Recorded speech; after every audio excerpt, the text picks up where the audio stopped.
coffee cup is dirty. Dirty coffee cup. All right. Let me share this real quick. 10:30. What's up, HP Nub Craft?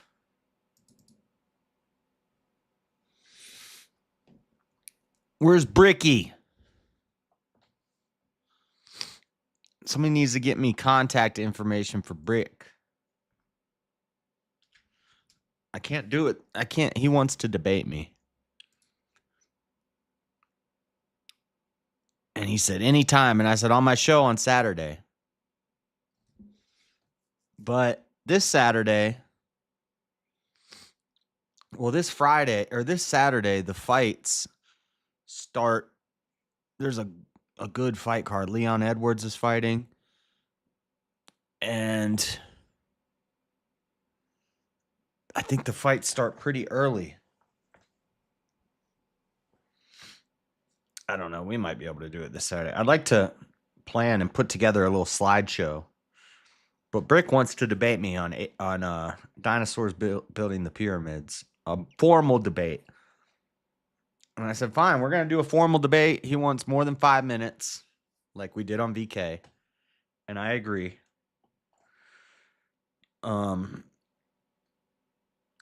But if we're going to do it, we're going to do it right. We need a moderator. We're going to do 5-minute opening statements from each of us, and then open conversation, and then closing, and then call-ins. But he won't use Discord. He doesn't know how to use Discord. So we have to use somebody's StreamYard.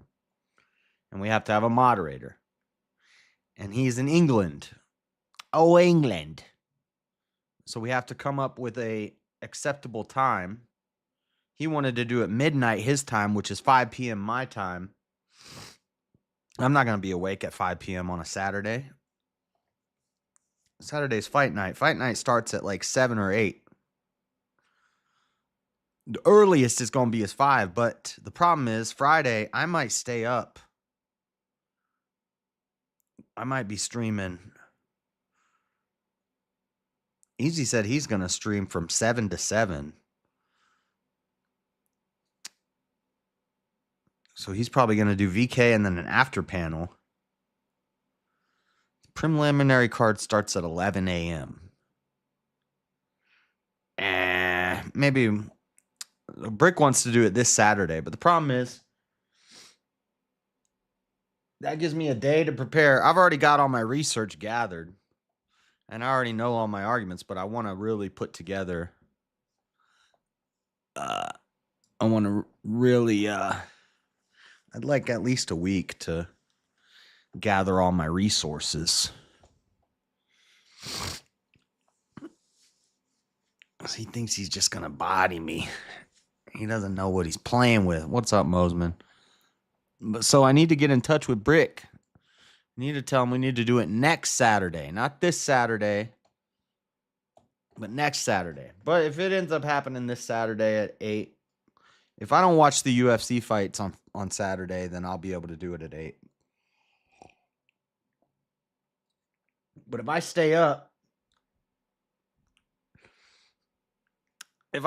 all night and then watch the fights in the morning, then that means I'm going to be awake all day. The main card starts at 2, so that means the main card will end at 4 or 5. Which means I'll end up streaming for almost 24 hours. Go to bed. I'm not going to wake up Saturday till like midnight. So fight night will be real late. We'll basically watch the fights during the day. And then wake up late Saturday night to do panels and stuff. But I don't know. He says he wants to do it this Saturday, which gives me no time to prepare.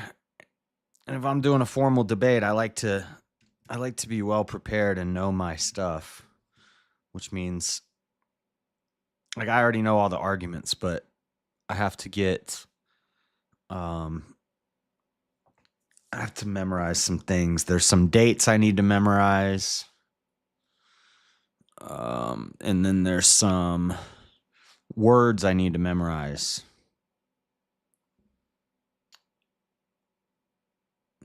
So that I can just bounce them off the top of my head without my notes.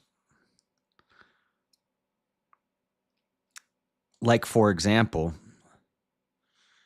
did you know that reptiles are actually very trainable? You can train snakes, you can train lizards, you can train snakes to follow your finger on a glass. You can train cobras. You ever seen the people who play the flutes train cobras? But the easiest reptiles to train are the larger reptiles, crocodilians, and then there's two other words of certain types of large reptiles, and I forget. So see, these are the words that I need to know. But I know crocodilians are one of them. People say you can't train reptiles. Obviously, they've never been to Gator World in Florida, where people open up the dinosaur. Yeah, when they open up the dinosaur's mouth and they stick their head inside of it, and the dinosaur doesn't bite them. That's a trained dinosaur. So if anybody says they try to bring the argument that you can't train dinosaurs, wrong.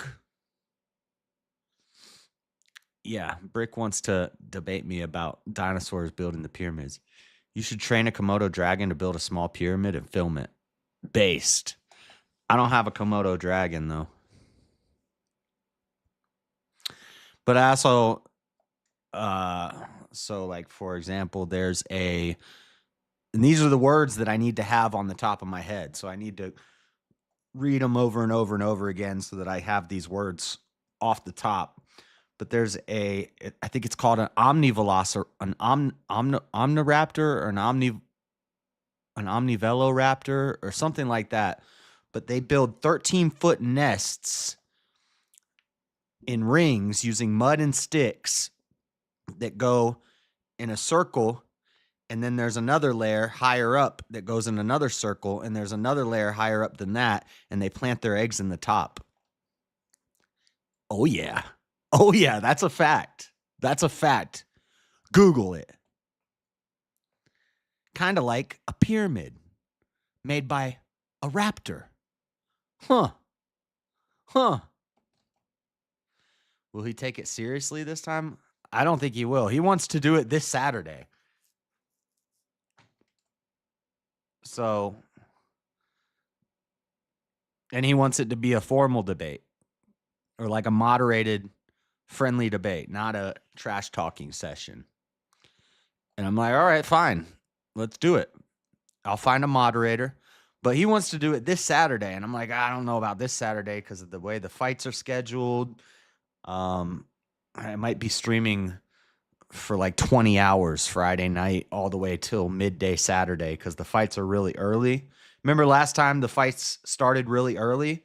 I just stayed up all night Friday and then we watched the fights. I might do that again this Friday. And if that happens, he wants to do it 8 o'clock my time Saturday night. If I watch the fights all day and I stream for 20 hours, I'm not going to be able to wake up by 8 o'clock. Fight night's going to start late. It's going to start at like 12. So I'd like to do it the following Saturday because not 2 days from now, but the next Saturday. And a week is all I'm it's not so much about the preparation time, but I would like some preparation time because I want to put together a slideshow for my opening statement because a lot of the things I'm going to explain, I need to show pictures. And I've already got it in my head. I've already got it all laid out. I need like a 10-minute opening with a slideshow. And I'm going to convince you all not only that dinosaurs were alive at the same time as humans, but that they helped build the pyramids. I'm going to convince everybody. I'm going to last time he took pisses. Yeah, I mean, yeah, it wasn't even, he didn't even make an argument and he won.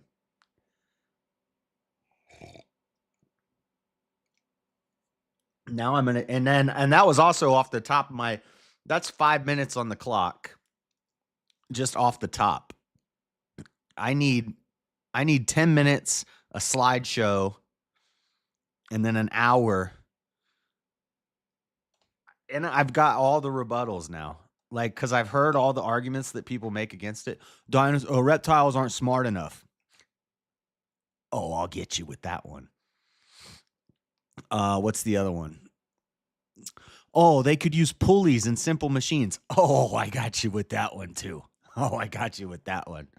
Wait till you find out when pulleys were invented, Bricky. It was funny, but he ignored your contentions. What else? There's one other. Well, the other argument is that dinosaurs went extinct 65 billion years ago.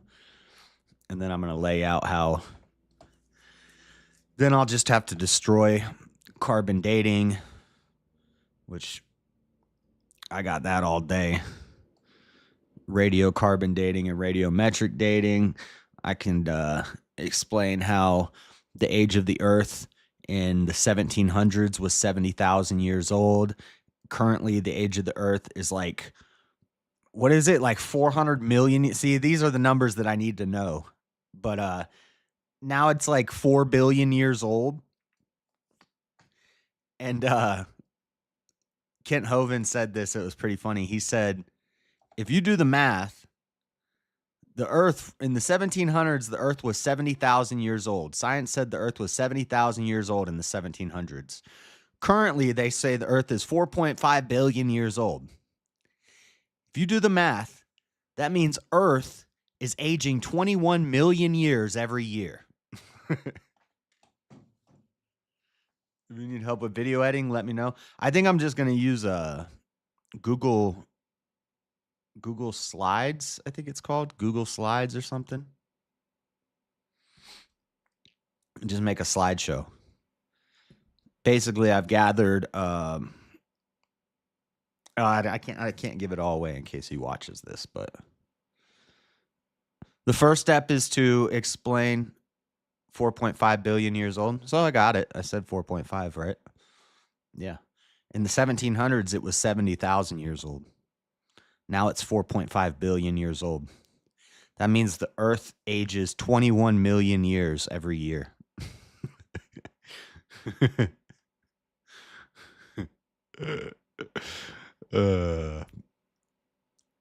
But no, you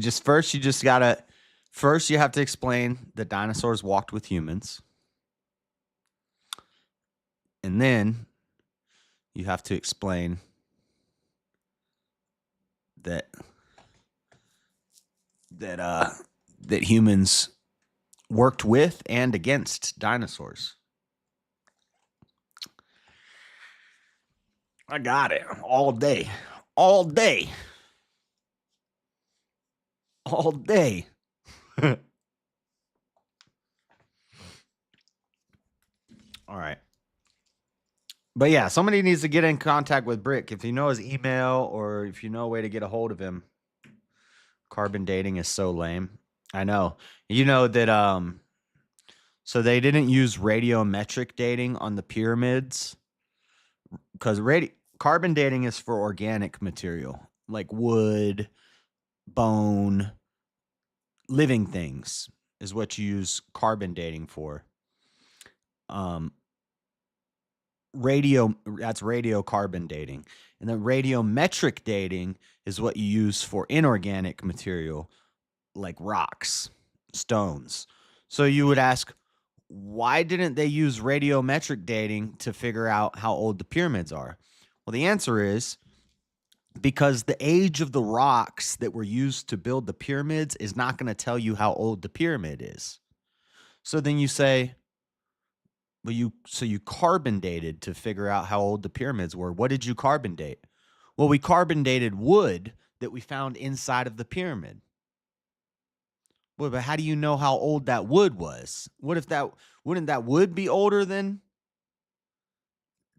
so with that logic, the pyramids would be a lot younger could be a lot younger, could be a lot older. Maybe the tree that was cut down was 2,600 years BC.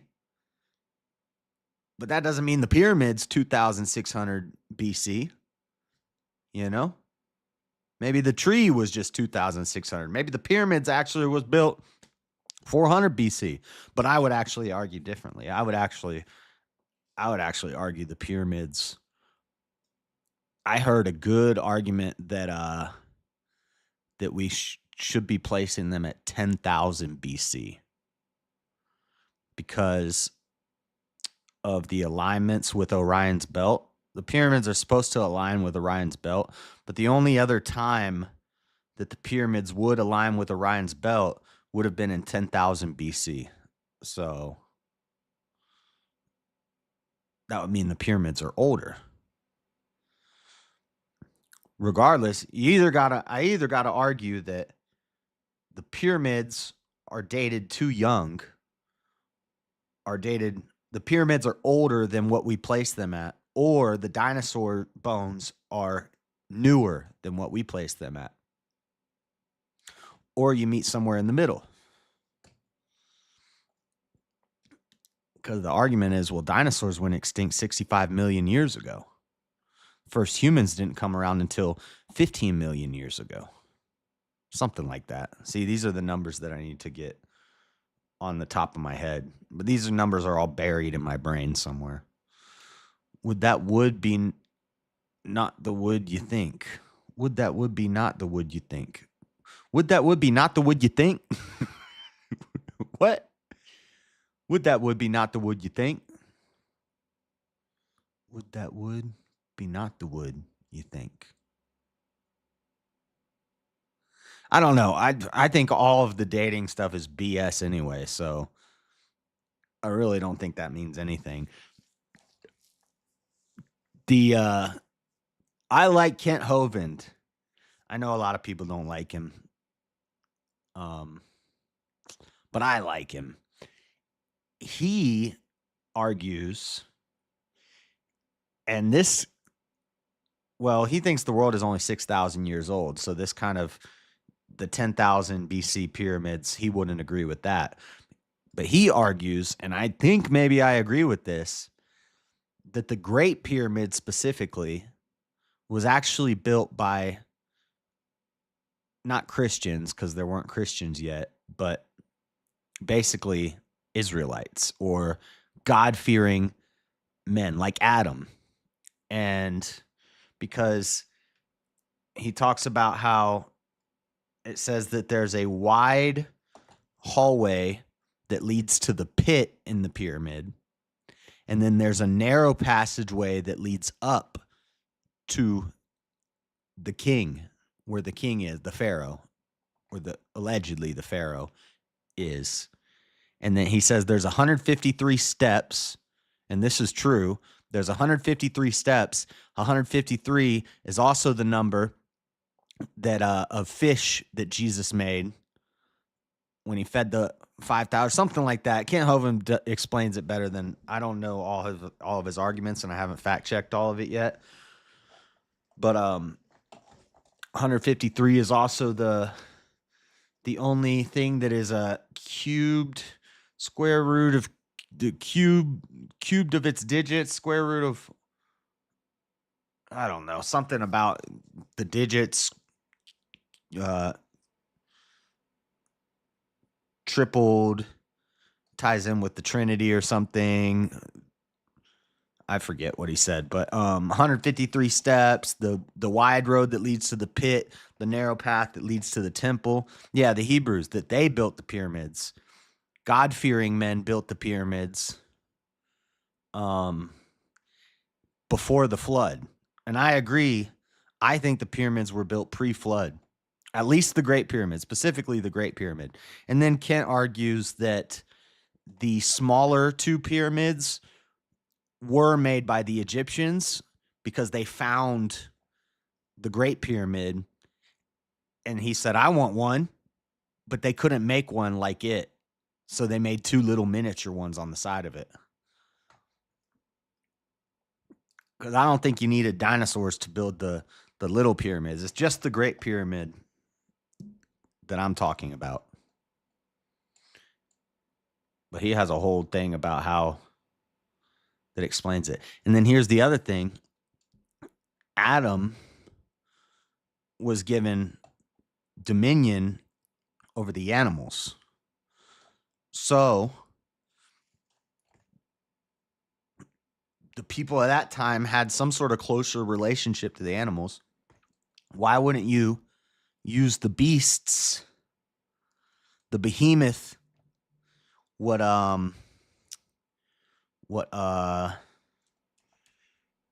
it's called the God King. There's a Egyptologist that found his name's Al Sarud. These are all the things that I need to be able to spit off real quick. But Al Sarudi or something, some Egyptologist, he wrote about a creature called the God King. It's called a Phalamentodon or something like that. He wrote about it, and then there's the Nedwar tablets or something. All these words I need to refresh my memory on. They found the tablets. The tablets talked about it. Then this guy wrote about it. Then they found fossils. This is another thing. Brick has no idea he's going to get bodied. He keeps saying they would find fossils around the pyramids. They did find fossils around the pyramids of 4 different species of dinosaurs, including 2 types of sauropods. One of them is the Phylactodactylon or whatever, which they called the God King. And it was a giant beast with a long neck and a long tail. Its name translates to the tidal monster because it lived in the tidal zone, in the waves and in the waters, which is exactly how the behemoth is described in Job. It could lay down amongst the reeds in the waters, and it sat under the trees, and it had a tail that could knock down cedars, and it had a long neck. Boom. Oh yeah, I got all the facts. I'm tired right now, and I have to put it all together, make sure I have all these things on the top of my head. But I've been doing the education. All right, let's read. Sorry, we gotta go, man. I gotta read. Probably not gonna do too many chapters today. Maybe just like 4 chapters.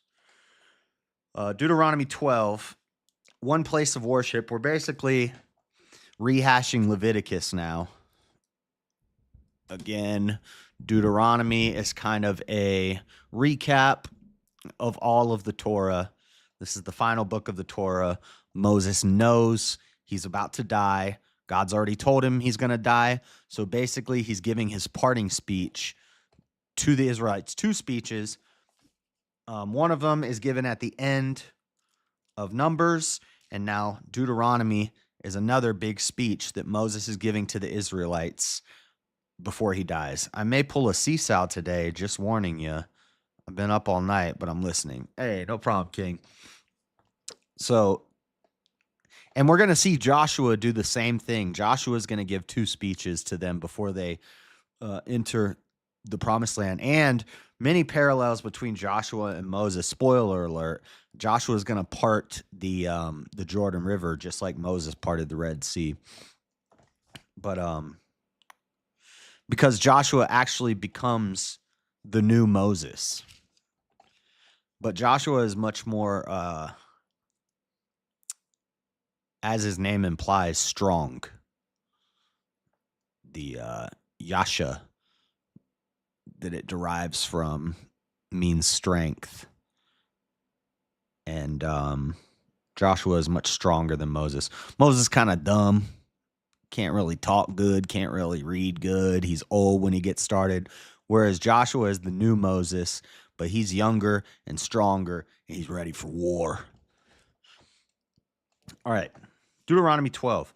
These are the statutes and judgments which ye shall observe to do in the land which the Lord of thy fathers giveth thee to possess it all the days that ye live upon the earth. Ye shall utterly destroy all the places wherein the nations which ye shall possess serve their gods upon the high mountains and upon the hills and under every green tree. And ye shall overthrow their altars, and break their pillars, and burn their groves with fire. And ye shall hew down the graven images of their gods, and destroy the names of them out of that place. Ye shall not do so unto the Lord your God, but unto the place which the Lord your God shall choose out of all your tribes to put his name there. Even unto his habitation shall ye seek, and thither thou shalt come. Speaking of Kent Hovind, this is off topic too much. This is off topic too much. But I do want to bring it up. Well, we don't have any. Do we have any of our Orthodox brothers here? We don't have Sweater or Elder Lion here, it seems. I think HP Nubcraft is here. I'm not saying I believe this. I need to look into it. But Kent Hovind says that the Septuagint added 100 years to all of the ages of the people of the lineage, the begats in Genesis. So from Adam till Noah, all of the ages in the Septuagint are different by 100 years. So I forget his name. I think Zebulun or something like that has his first child at 35 years old. And then he dies at whatever. Methuselah dies at 969. According to Kent Hovind, who I think the Orthodox would probably say is a crazy Protestant loon. But this would be easy to look into. I don't know why he would lie about this part, at least. The ages are 100 years different between the Septuagint and this. And he said the reason that they did that was to figure out, it was based off the ages of the pyramids, because I don't know, I'm going to have to look more into this, but it's something interesting he said, and now I want to look into it. I don't know if anybody knows what I'm talking about, but he said the Septuagint added 100 years to each person's age to explain the pyramids and their dating. And Kent said they didn't need to do that if they just understood that the pyramids weren't built by the Egyptians after the flood. They were built by God-fearing men pre-flood. I don't know if that's true. It's just an interesting thing I heard today. And now I want to look more into it. But I don't know if anybody's heard that before or knows what I'm talking about. Anyway, I'm distracting myself with this pyramid talk.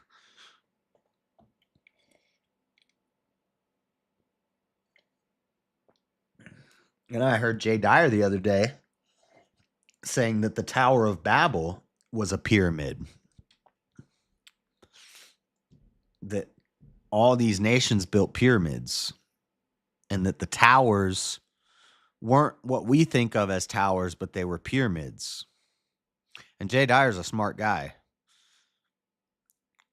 So I don't know. Oh, another thing about the Great Pyramid, the capstone is missing. And Kent said, think about Jesus. This represents Jesus, the capstone that the builders rejected. And the capstone is not on the pyramid. Pyramid,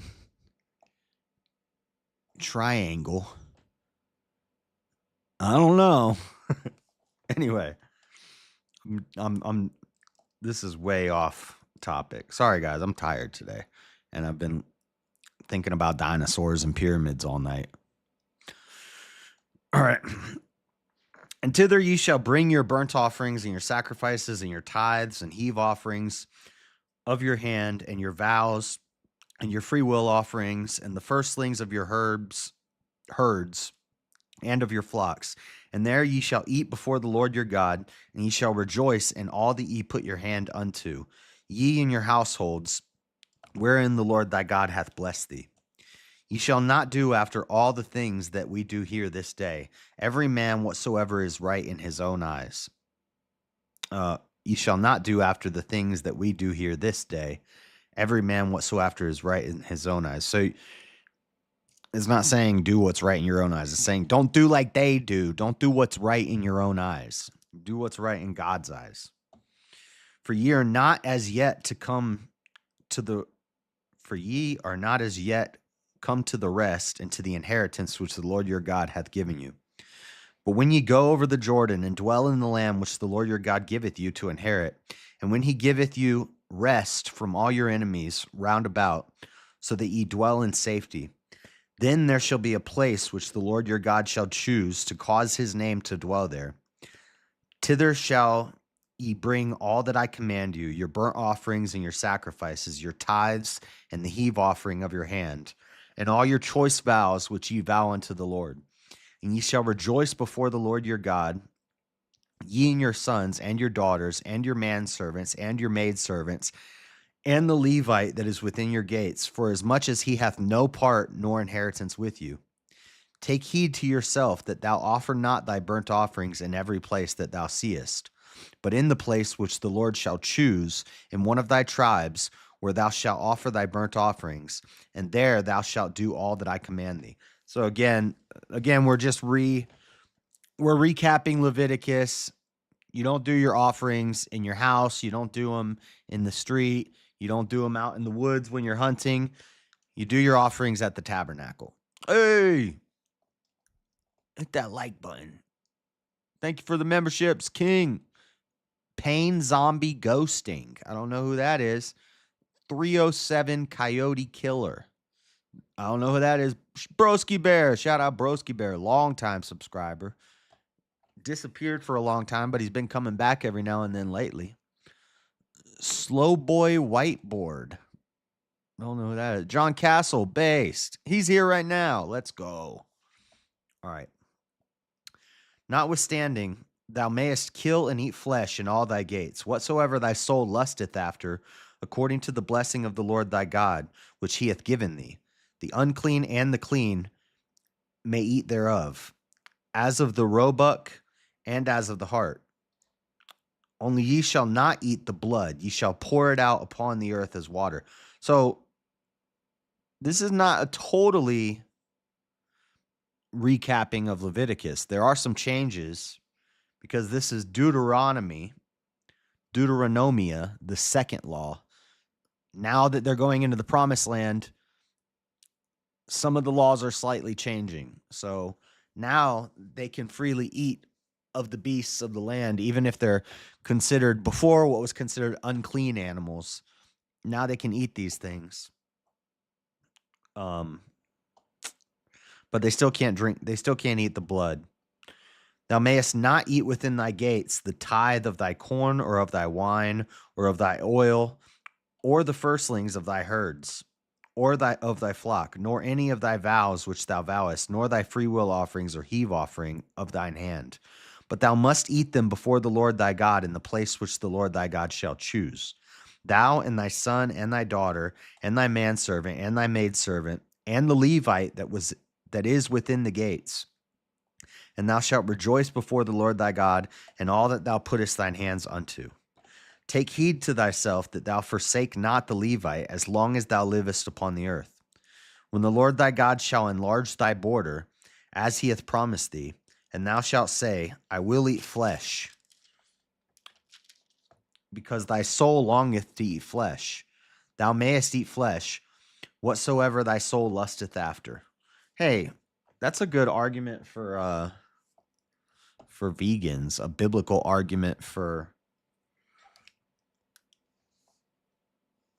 because I've heard vegans say that there's like vegan Christians that say that the Bible says Christians shouldn't eat meat or something, which,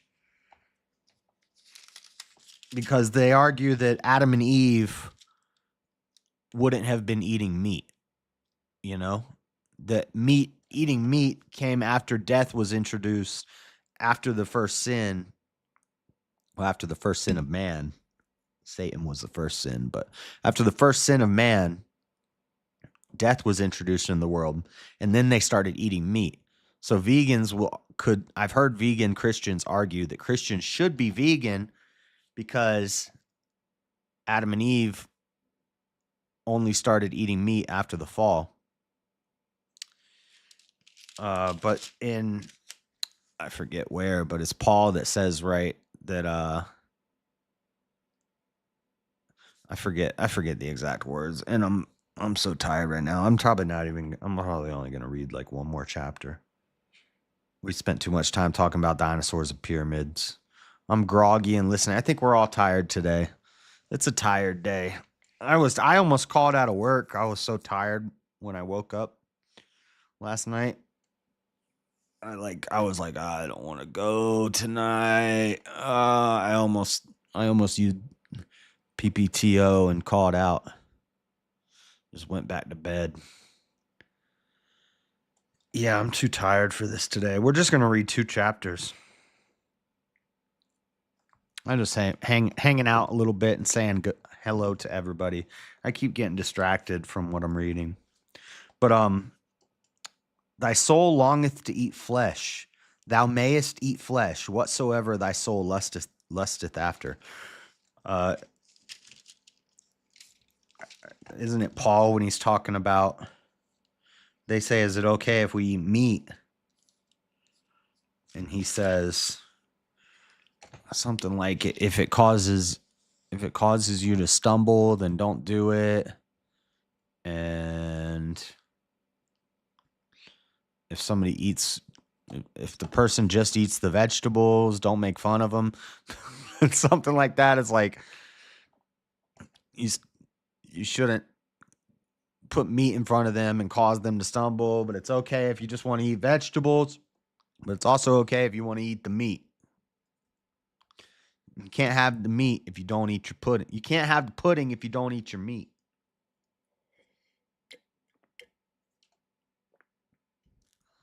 Anyway, if the place which the Lord thy God hath chosen to put his name there be too far from thee, then thou shalt kill of thy herd and of thy flock which the Lord hath given thee, as I have commanded thee, and thou shalt. The heck is that? The heck is that?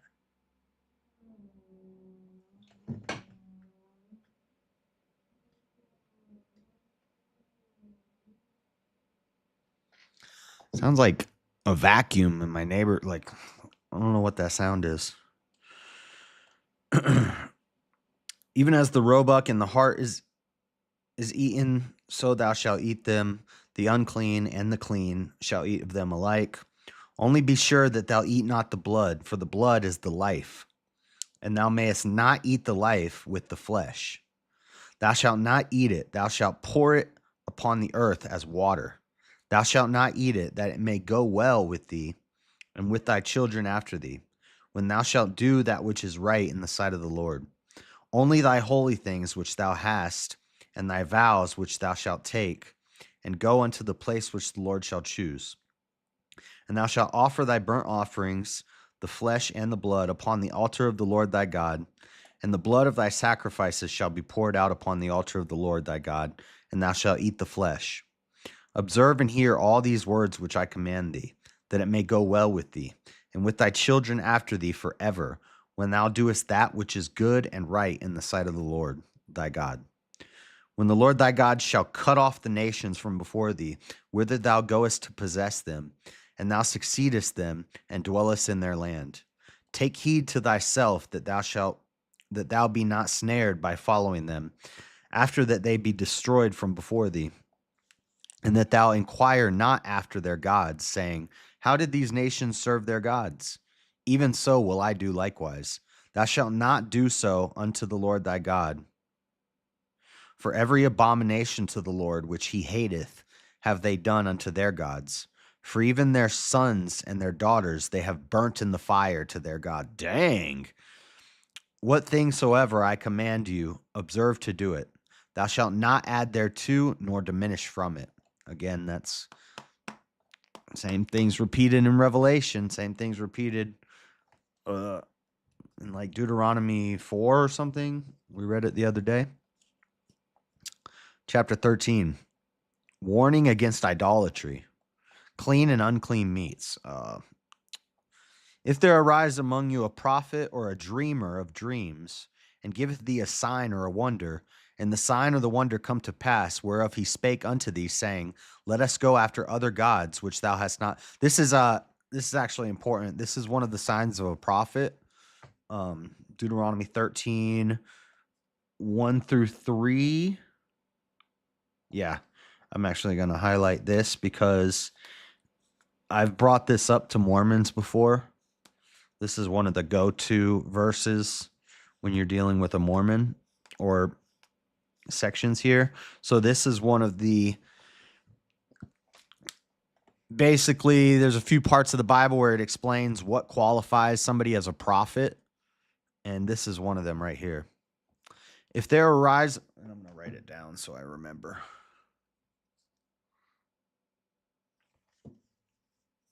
Rules for proving a prophet. This is how you know Joseph Smith was not a prophet right here. If there arise among you a prophet or a dreamer of dreams, and giveth thee a sign or a wonder, and the sign or the wonder come to pass, whereof he spake unto thee, saying, Let us go after other gods which thou hast not known, and let us serve them. Thou shalt not hearken unto the words of that prophet, or that dreamer of dreams. For the Lord your God proveth you to know whether ye love the Lord your God with all your heart and with all your soul. So if somebody comes and tells you, I know the future, I can see the future, I'm a psychic, and they predict some things and they get some things right, but then they start telling you things that, like, let's worship the stars, and let's worship the sun, let's worship Mother Nature. You know, this is a false prophet that is leading you astray, and not to listen to them. It's one of the ways that you know. And then the other way you know is if they make a prophecy and it doesn't come true. That's another way you know that it's a false prophet. Then another way you know is if your name is Joseph Smith and you add a bunch of verses at the end of Genesis about yourself retroactively. You retroactively add a prophecy to Genesis about yourself that has already come true for you. Yeah. Be like, if I at the end of Deuteronomy, I wrote into the Bible that at 11:15 a.m. on March 20th of 2025, I would be streaming and reading Deuteronomy. Guys, it's in Deuteronomy. It's true. I'm a prophet. No, that's not how that works. That's not how that works. Okay. Ye shall walk after the Lord your God and fear him and keep his commandments and obey his voice, and ye shall serve him and cleave unto him. And that prophet or that dreamer of dreams shall be put to death, because he hath spoken to turn you away from the Lord your God. Based.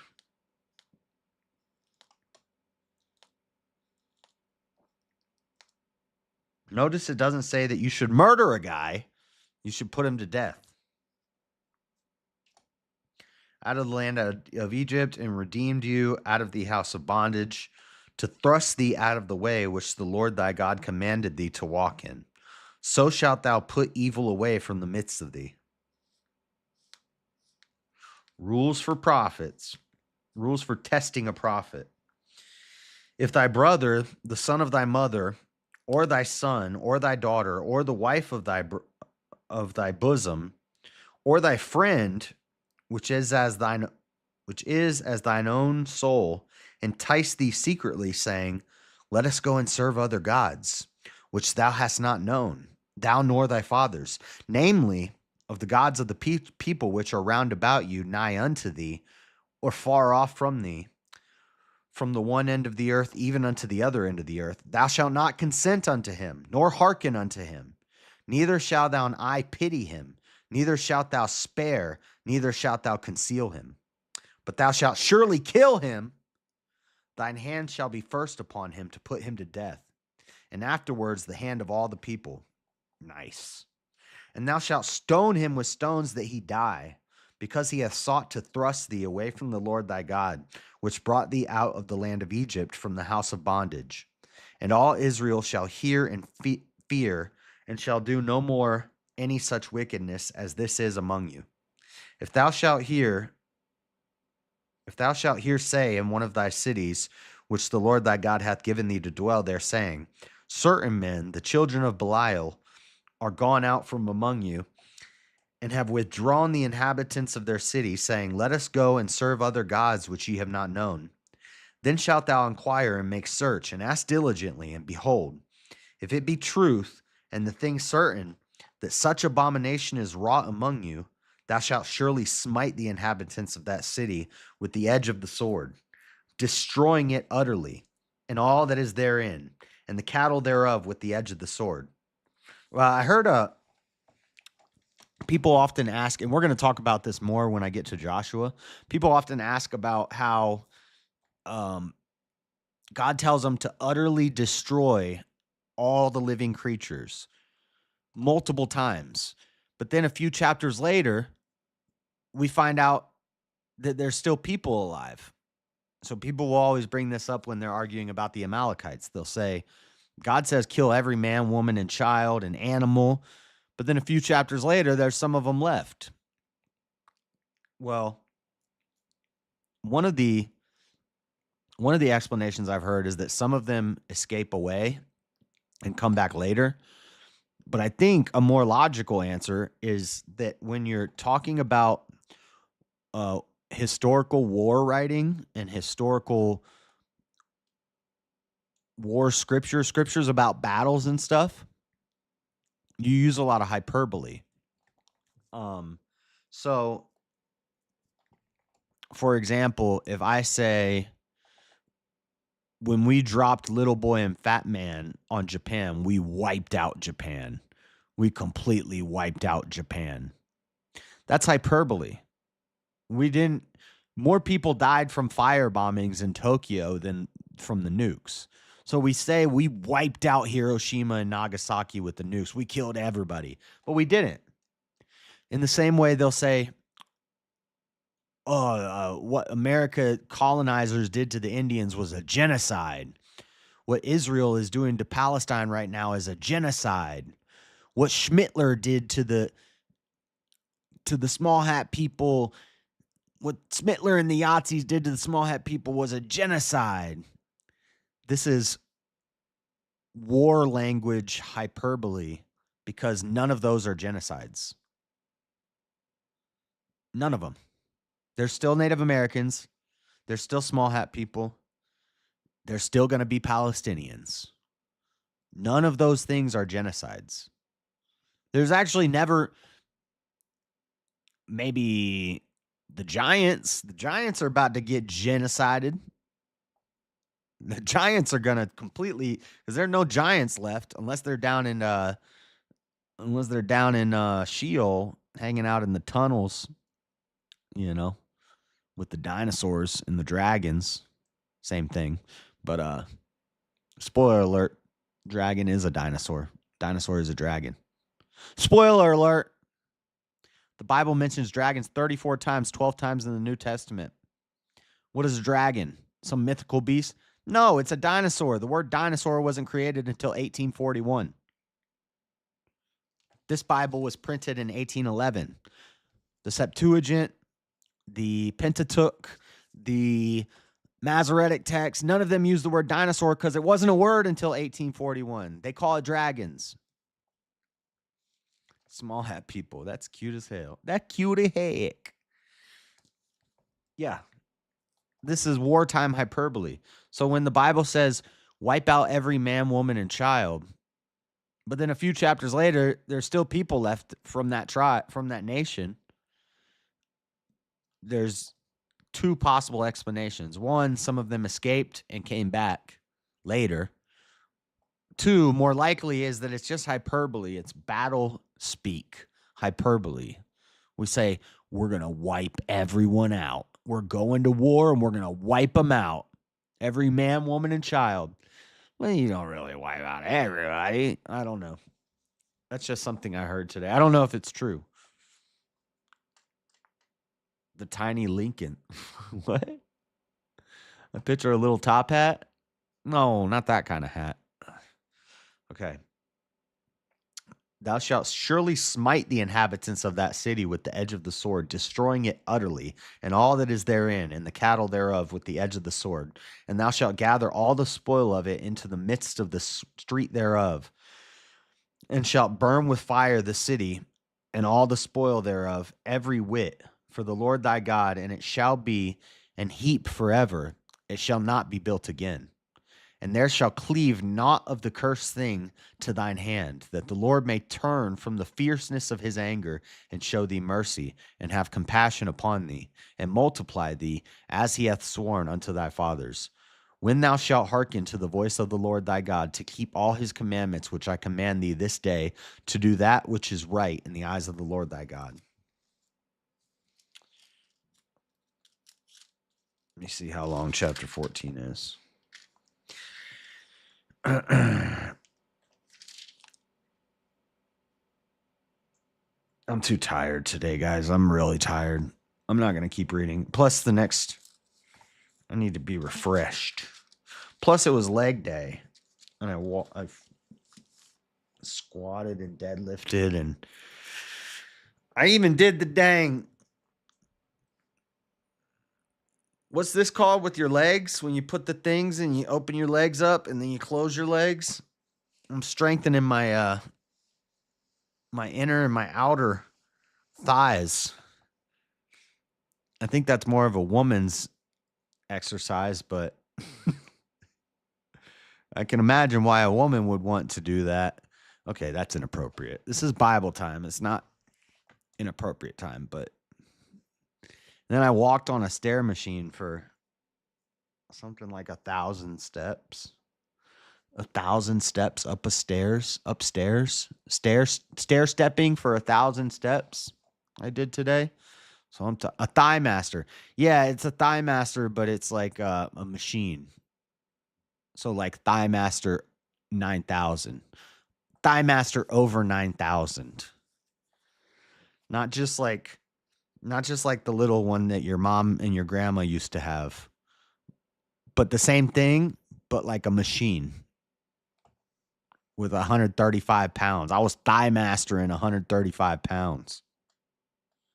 And you can flip it. So you can do it where the things are on the inside of your legs. I'm going to show you. You can have the things on the inside and you go out. Oh, I need to stop that. Or you can have it on the outside of your legs. Wait, no, you could do it on the outside of your legs and you go out. Or you could do it on the inside of your legs and you go in.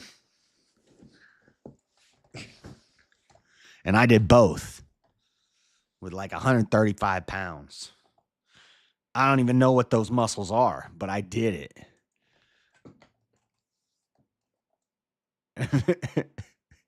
And I don't really do that machine, so I'm probably going to be sore in strange places tomorrow. I'm going to have some strange inner thigh groin soreness.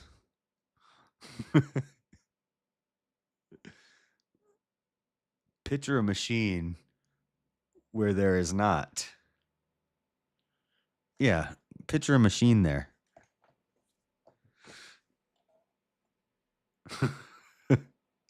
Okay, this has been a rough one today, guys. We didn't really do much Bible reading. Only got 2 chapters read, but giddy up. Jump on it. Let's do it. Ride it. My pony. My loins. Yeah, my loins are going to hurt tomorrow. Okay, 2 chapters. But everybody's been put on notice. If you see Bricky on a stream or in a chat, tell him JS said, let's not do it this Saturday, but next Saturday, the 29th. Right? Saturday the 29th at 8 p.m. Mountain Time, which is, I think, 3 a.m. his time.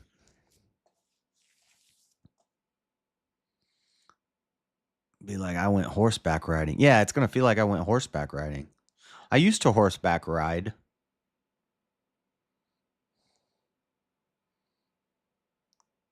Yep. Yeah, that dang inner and outer thighs muscles. Yeah, if anybody sees Brick, tell him. Saturday the 29th. Not this Saturday, but the following Saturday. And it's not because I need more time to prepare, although it would be nice to have a week to prepare instead of a day when I have to work and I'm going to do VK, watch the fights, work. I'm going to have no time to prepare. If he wants the smoke, he needs to let me be sharp. You know, I'm not like John Jones. I'm not going to ask for 6 months to prepare. Not that Brick is anything like Tom Aspinall, but I don't need no 6 months. At least give me a week, though. You know? Because I know he's not going to even prepare at all. But he said he wants to do a real debate. Okay, fine.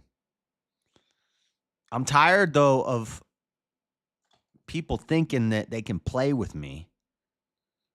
Other than Mosman, and I guess Wally. Everybody else who challenges me to debates they don't take it seriously. Freddie, Jalen, no offense, James, but James even told us. He said he was gonna prep, and then he kept forgetting to. So he didn't even do any prep. I'm not trying to do formal debates with people who really don't take it seriously and they don't care. I know Mosman put effort in. I know Wally put effort in, but everybody else who challenges me to debates, they think that I'm like the noob trainer. Like I'm the first boss in Pokemon. No, I've been doing this since I was in high school. I'm a beast. Okay? Tired of these damn amateurs. Dang. I forgot this is Bible time. I'm getting hyphy. I'm tired of these dang amateurs thinking that I'm just trying to play a game and give them a warm-up match. No. Challenge Andrew, he'll do it. I don't know what I would challenge him on.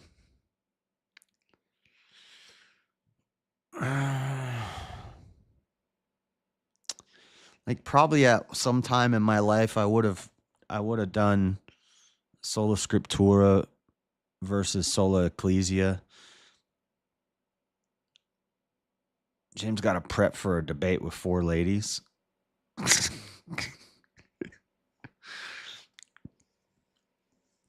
But now, I don't know. Well, I've never really been Sola Scriptura. I don't even like that. I don't even think people correctly use that expression when they say Sola Scriptura. It's like if you're going to bring up the solas, you have to talk about all the solas. But I'm not even like about that life. Plus, I didn't make it up, but somebody made it up and I liked it, and I'm running with it. Solo Ecclesia. He won't even know what that means. Well, Andrew's a smart guy. He'll be able to figure it out, but no, I wouldn't do that debate. I don't know what I would debate Andrew about. Free will. I'm tired of free will debates. Elderline wants to do a free will debate. I don't even know if that's going to happen. Although I will do it if he wants to do it. I just don't know when. But I do have a clever opening that I came up with, and I wrote it. Well, I wrote some of it, but I have an interesting opening for a free will debate. But I don't want to keep doing it. If I do another free will debate, it'll be with Elder Lion, and then I don't really care to do another one for ever. But I don't know. I don't know what else I would debate Andrew about.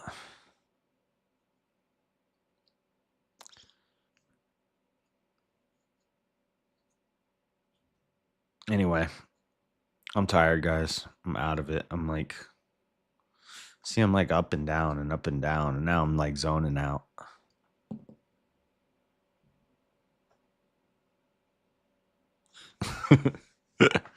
Dinosaur pyramids, he'll debate over that. You probably have to wait 6 months, but I bet he would do it. I'll debate Bricky on that. And then someone can send him the debate. And once he watches it, he'll be converted to a believer. So he won't want to debate me on it because he'll agree. How about that? How about that? I don't even have to debate him about it because I'm going to convince everybody. Anybody who denies it, you lost. You lost in the sauce. I'm going to make it irrefutable. Irrefutable evidence. That's the spirit. All right, I gotta go, guys. Let me see. Debatasaur. Hola, just came back from the doc. Sucks I missed the Bible reading. We only did 2 chapters, so I'm like out of it today. Plus, I've talked about debating with Bricky about dinosaurs building the pyramids. He wants to do a formal debate about it. So I'm trying to tell everybody if they see him to let him know. I watched your appearance on that show last night, Seesaw. I thought it was funny when you said what'd you say? There's no hate like Orthodox love or something like that. That was funny. Was that what you said? There's no hate like an Orthodox love. There's no love like there's no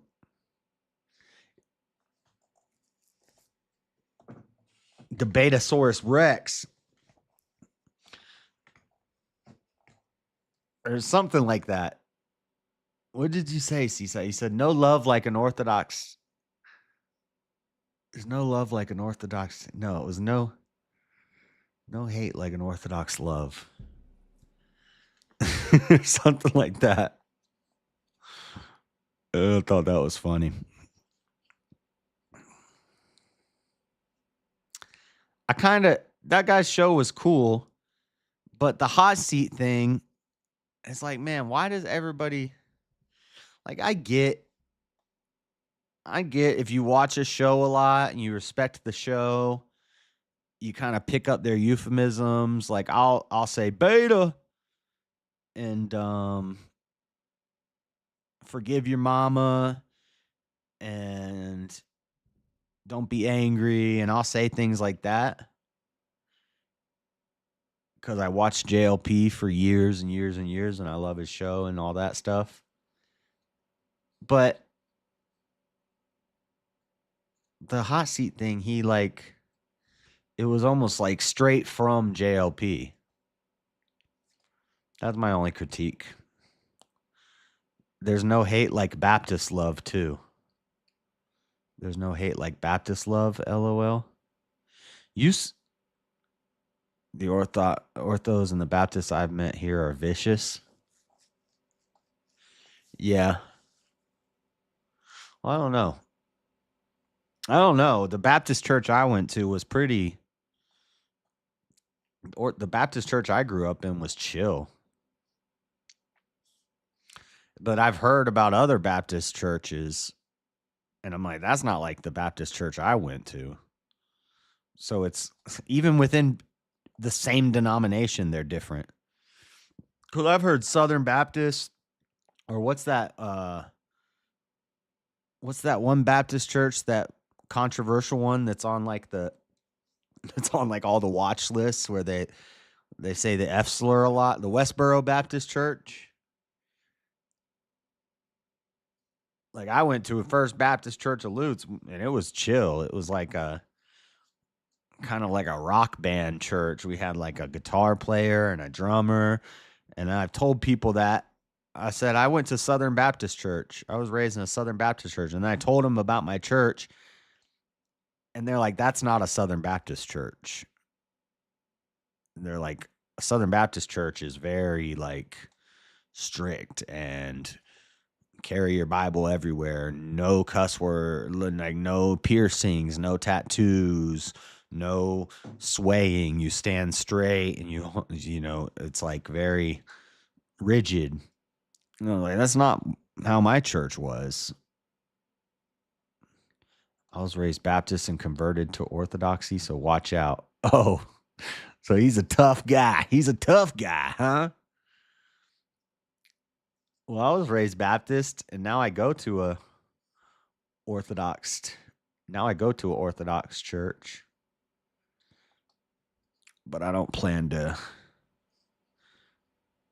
on converting. I'm already a Christian. I don't need to convert to anything. I don't think there should even be different denominations. I got a big mouth and I'm not afraid to use it. Jethely Peterson. Jethely Peterson. It's a Mark Twain quote. Reminded me of what Seesaw said. The coldest winter I spent was a summer in San Francisco. I don't get it.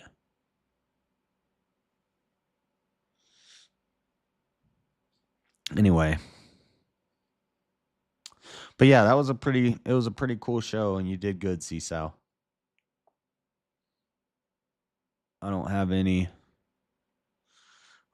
critiques on anything you said or any.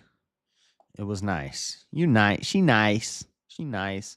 Except for fix your internet. What do you got? Obama net? What, you got Obama net? That's my only critique. And then my only critique on that guy's show is that his hot seat is basically just copy and paste of JLP's hot seat.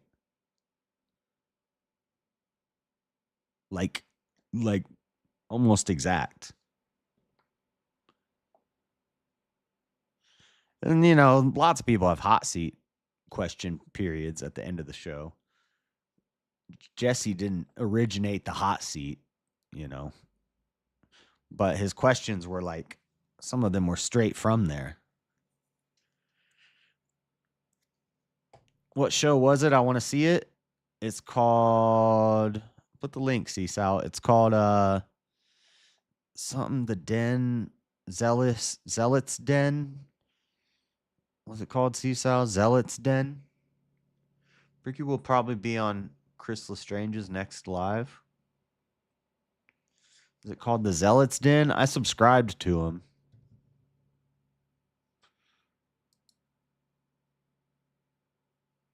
Oh, I'm so tired. I gotta go, guys. Let me see if I can find it real quick. It should just be in my liked videos. Along with all this pyramid stuff. The Zealots Den.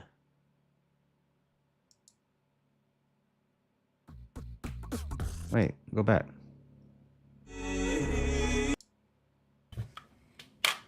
Hi. That's two little kids talking about dinosaurs building the pyramids. Funny video.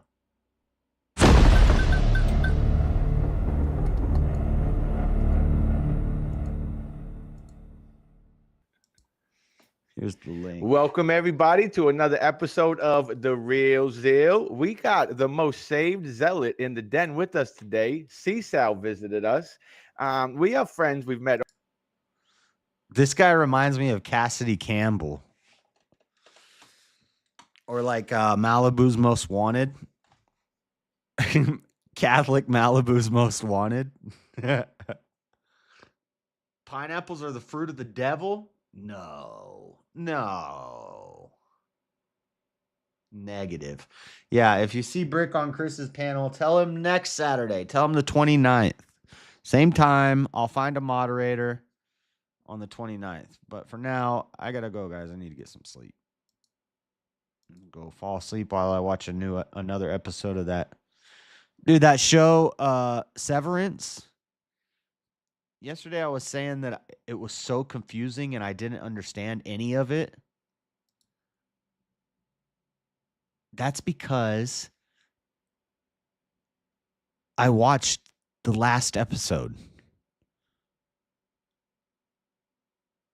So the website that I go to watch stuff, the list of episodes goes from the bottom up. But when you first go to it and you push play, it plays the one at the top. And I didn't realize that. So I watched the first episode of the show that I watched was season 2, episode 9, which is the last episode that they've released.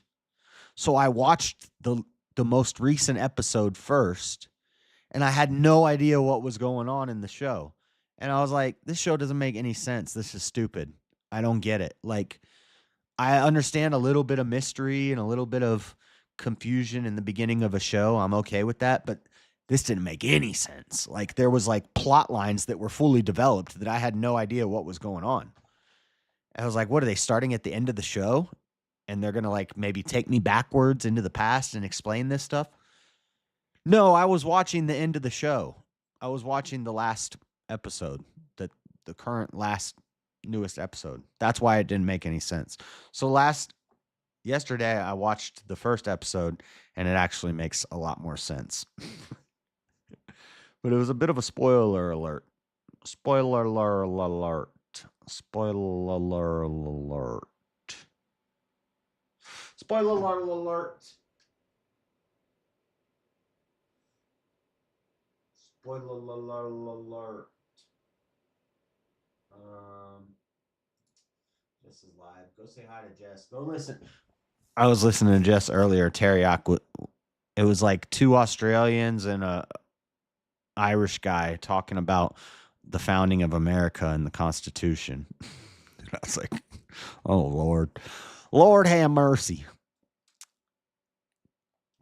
I'm driving, but thanks. It was a fun interview.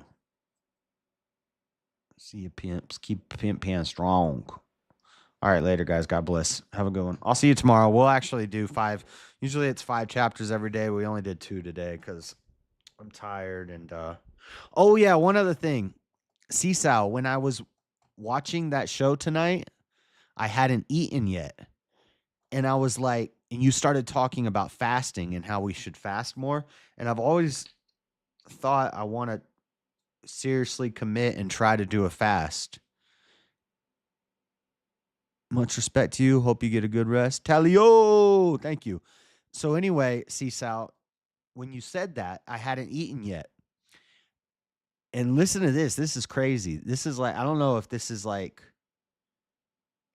Satan messing with my mind or something or what, but you were talking about how Christians should fast more, and I hadn't eaten yet. And when you said that, I was like, let me see if I can do 24 hours. Let me see if I can not eat tonight, right? I'm just not going to eat. I'm going to fast for 24 hours. I haven't eaten. At that point, I hadn't eaten since the morning before.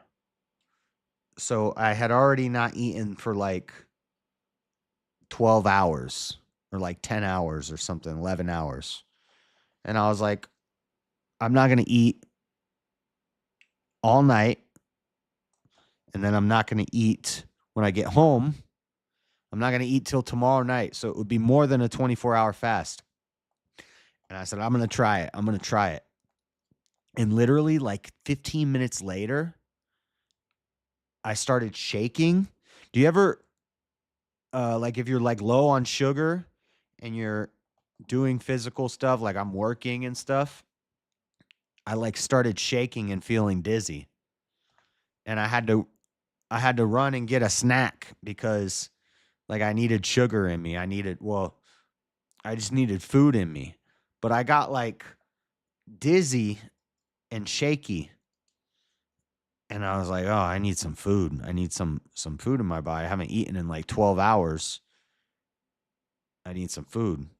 Maybe it was cuz I drank coffee and I hadn't eaten in a long time, but I got like and I get that way sometimes. And I know the cure it just means that I need some food in me. But it was crazy right after I thought I'm going to try to go 24 hours without eating. Like 15 minutes later, I got hit like a ton of bricks. Like, you need to eat something right now or you're going to pass out. And it was wild. So I went and got some chips and I failed. I failed the fast. But anyway, so that didn't work. But all right, I'm going to go. Have a good one, guys. I'll see you tomorrow. Peace.